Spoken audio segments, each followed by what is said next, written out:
What's going on, everybody? Keta Dev Double O, you already know, folks. The time has finally come. We got one. I am a lead web developer / designer / graphic designer. And it feels good, folks. It feels so good. This has been a long time coming. I want to fill you in on the journey.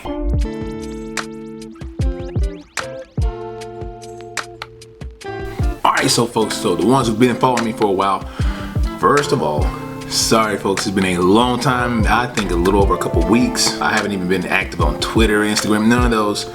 And I've just been in the zone. I was, and we all have it, I was shifting into another bad spot again. I told you guys I instruct a boot camp. I'm an instructor, and that's the little thing that keeps pushing me to continue to code. So for the ones who really, you got enough skills to where you can teach somebody the beginning, the foundations of web development, I would encourage to go be an instructor. It's going to not only make them better, it's going to make you better, because now you become someone who's sharpening their tool, if you will. So you're sharpening your skills, and you're learning an extra skill that's being able to teach people. Not everyone who codes know how to teach, just straight up. So be mindful of that. If you kind of get in a little bit of a funk, consider you got to still apply and go through all the procedures, but go for it. So with that being said, I want to talk about the journey. So this probably happened back maybe about 2017. I left about 5 or 6 years of logistics management, went into teaching middle school, found my passion in computer programming, and from there it just took off. So from there, a couple of years of that, left out to freelance, and it was a crapshoot starting off. Absolutely bunker. You guys already know. It's been a little while.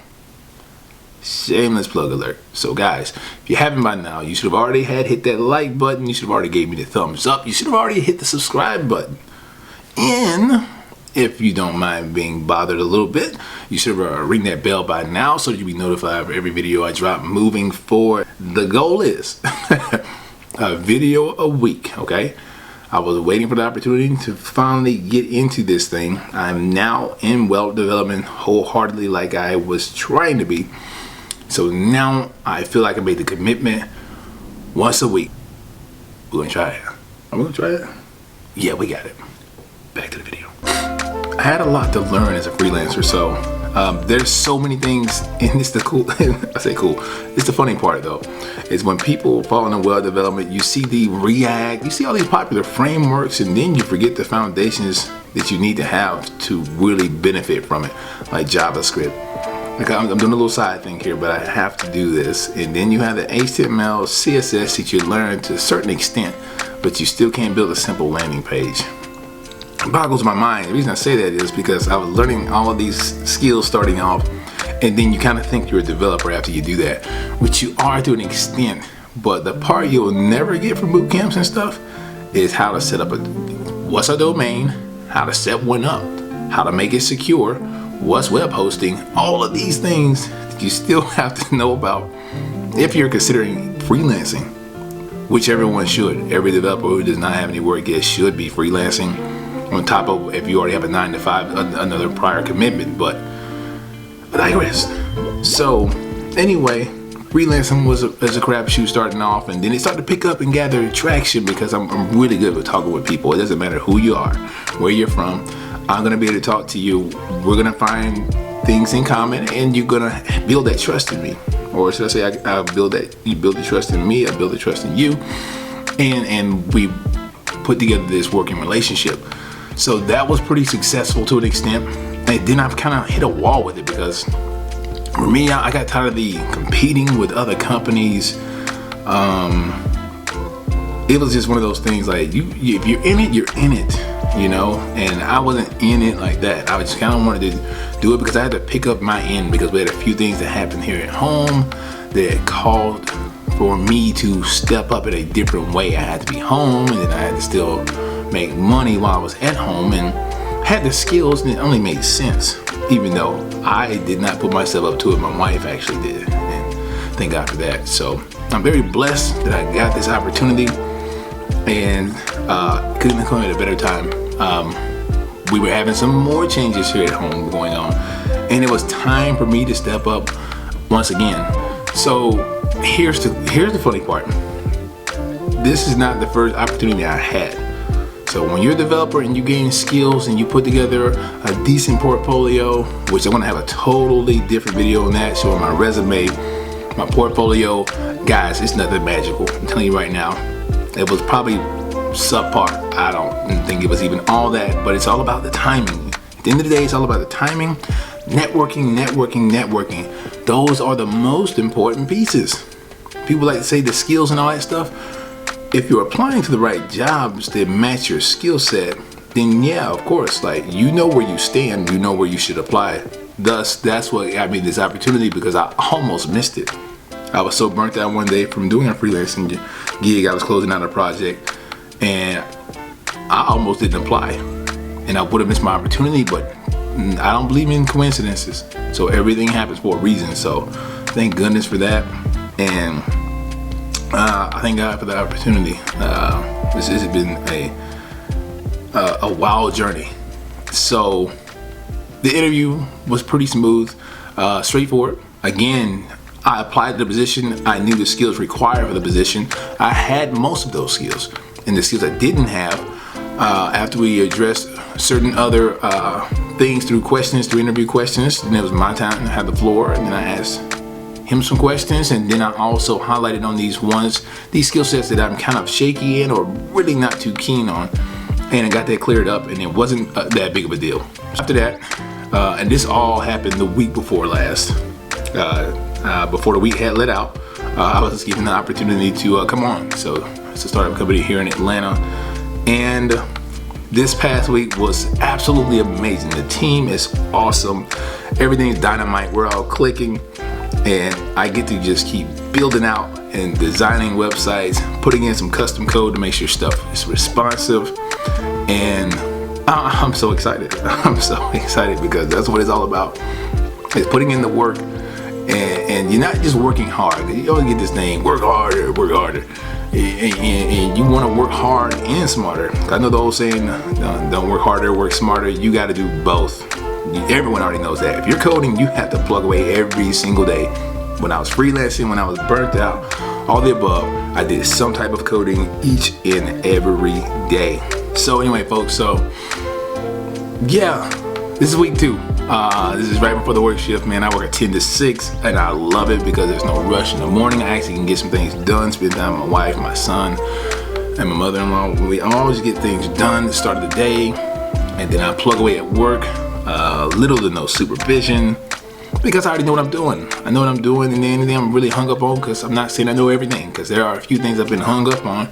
I wait till a good time to address them with the boss, and he helps me clear it up, and we move forward, and we keep going. So my days get to run pretty open. Obviously, I'm tethered to the desk, but guess what? I am at the house.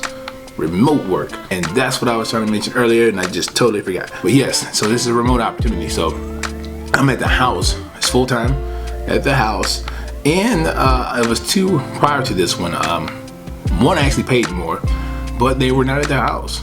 I have to be home. It's not just because of COVID too. It's just kind of the setup we've always wanted here at the house prior to COVID. So yeah, I was trying to get here anyway. So now I'm here. I love it. So just the way I need it. So I'm excited about that. I want to go more into the what I've done and all that stuff, but I want to totally hold it for another video. I just want to simply talk to my devs out there who were just like me. I'm on the other end of this thing. First of all, I'm 35, so I've coded when I started the journey. I was already over 30. So I coded over 30. You can do it. I stay committed to it. I went into freelancing.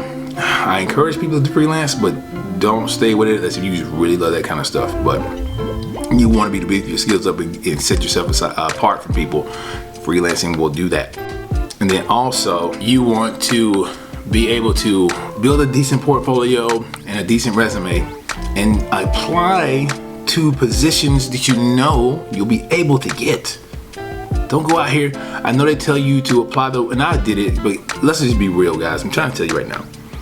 I did the, and I'm gonna tell you what platform is on fire too, by the way, but I've done the, I see a little bit of React, Angular, oh no, Java, whoa, I mean, I see React on here, so then I see HTML, CSS, I know that. So then I apply, but then it's like 5-6 years of experience, and I know folks keep telling you to apply anyway. I know a strategy I've been told was to apply to any and everything. I don't apply to any and everything. That don't work for me. Not applying to any and everything. Apply to everything that has the bulk of your skills though.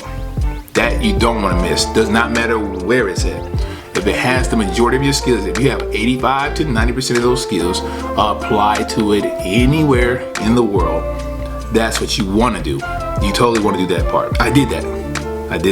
And I saw that things were starting to get on fire for designer developer roles here in the Atlanta area because it ran flat for a while towards the bottom of last year and the start of this year. It just literally picked up, I think, coming into February, and it was on fire. So pay attention to trends.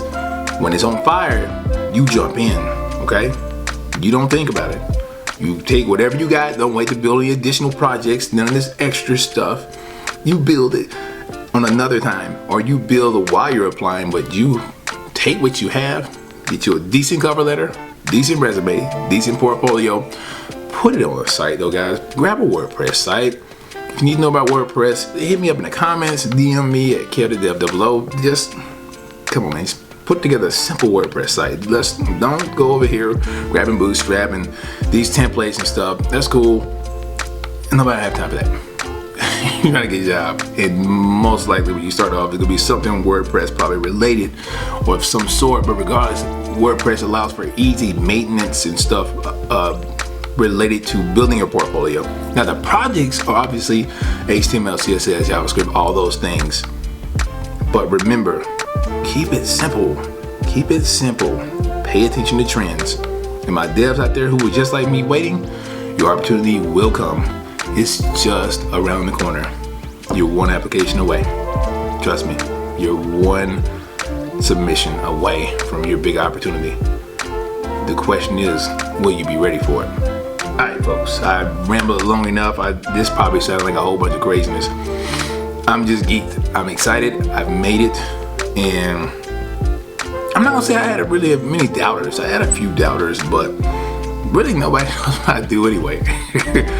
And it's the most annoying thing. All my devs, I know you know it. When they say IT, it's very annoying. They say, yeah, IT guy, you do IT stuff. Can you fix a computer? Which is not what an IT person does. What else do they say? Can you hack a network? Right? Yeah, IT kind of does that, but not the typical IT guys. But anyway, I'm a web developer, so yeah. Don't know why I brought that up. Anyway, folks, my devs out there who are not there yet, higher level, who's been in it for a few years, to ones who just come through the door, your opportunity is just around the corner. Stay committed, stay focused, you'll be fine. KevTheDev00. Yeah.